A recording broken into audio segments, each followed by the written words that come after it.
Hey Lydia, hey, this is Julian Mackenzie's father. I want to show you what I do for my job. I'm a technical trainer, and then I do like individual film analysis um, to help see things that maybe you know, or maybe you just do subconsciously. So watch this film, right? You're gonna do something great here. Okay, see where you are, right? You're a center back right now. They have a forward up. Look at where you are in proportion to the other center back. Okay. When they play that ball, you see how you're stepping to. Yeah, not a great ball, right? But you step through. Now watch what happens. Right from there, you have this ability, right, to be confident, dribbling and driving up the field, right, and getting that ball to the attacking mid there. Okay. And happens because you are very good individually as a defender, right? See how quick that step was, right? There's not a lot of strikers that can battle you one on one and come away with the ball, especially like in, you know, tighter spaces, um, playing to feet. Now watch this though. Okay, in this clip now, what did you do? Who is marking the center forward? Okay. Can I get what I'm saying here? So this is like you did something brilliant and you got the ball all the way up here. And then in the next clip, a couple minutes later, this happens and the ball goes directly into that striker. Okay. What was the difference? Okay. Couple things. Who is marking this player? Okay. Should it be you?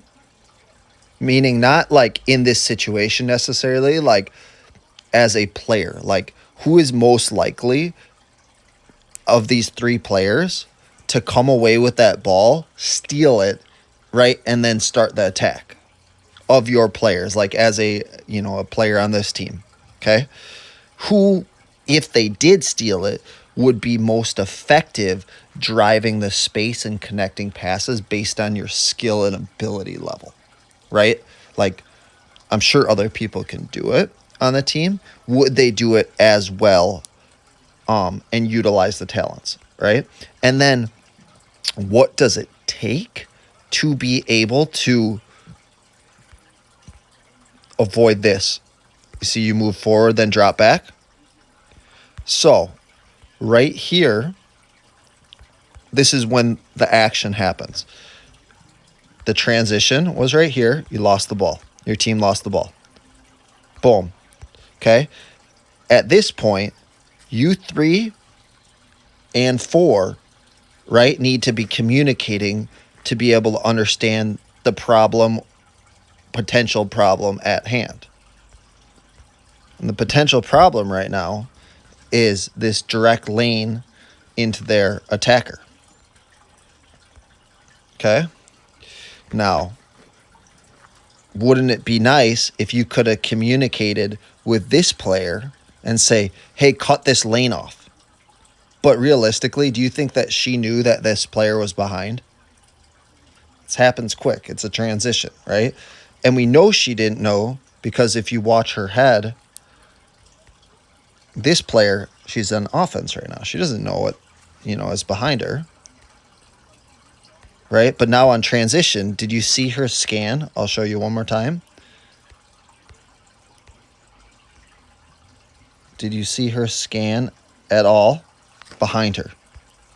And because she didn't scan behind her, that she didn't know to cut off that lane and try to prevent that pass there.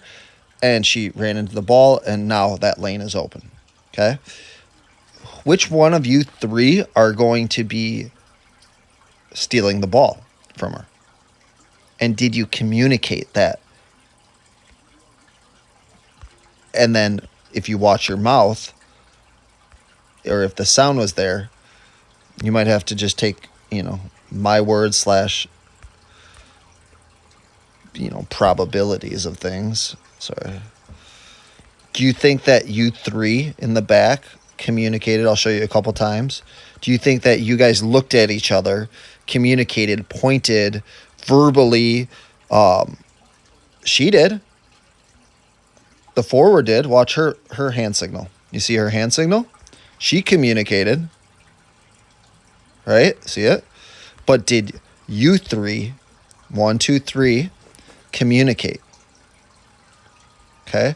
And I'll leave it with this, Lydia. So there are 4 aspects of the game. There's the technical. You're very strong technically. Okay? There's physically. You're very strong physically. The ability to be able to run, make tackles. You're fast, right? You have great dribbling skills. You can, weave through players, right? And then there's the tactical and then the mental side. So right there, what would that be? Tactical or mental? Or maybe a little bit of both. But who is going to be the leader? And that's the mental side, right? Are you going to be the leader and instruct your teammates who's going to step, or tell them, I'm going to step, be aware behind? Okay? Because if you go step, what we found out in that last clip right here, 2 minutes earlier, is that when you get tight on that player, right? I know that's a bad pass, and maybe we need to see more examples of that. But are you probably the player that should be aggressive? And like, if you think of it in like a stopper sweeper who's stepping to the ball, or like, is it probably best that you're the one that is the one that goes and gets tight on that forward? Potentially, you know what I mean? Because you're good at it, right? Now, it's up to your coach and coach's discretion of like, what if the person bounces the ball and they get behind? Are you going to be the safety net that sits farther back? Does he want you forward? But what we just saw here is that you have a very great ball winning ability, and it's really nice when you're the one that gets tight and wins that ball up the field. And I'll just show it to you one last time, because that's kind of what something that I think your mom has talked about too, where it's like you're very good defensively, probably one of the best defensively,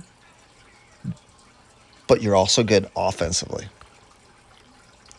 And to be able to like learn a little bit more of like what happens if you step and win that ball and you're a little bit aggressive and you're using that aggressive nature as a center back to win those balls, and you can drive up into those pockets, right? And find those forwards or attacking midfielders to start these counterattacks. So hope that's helpful.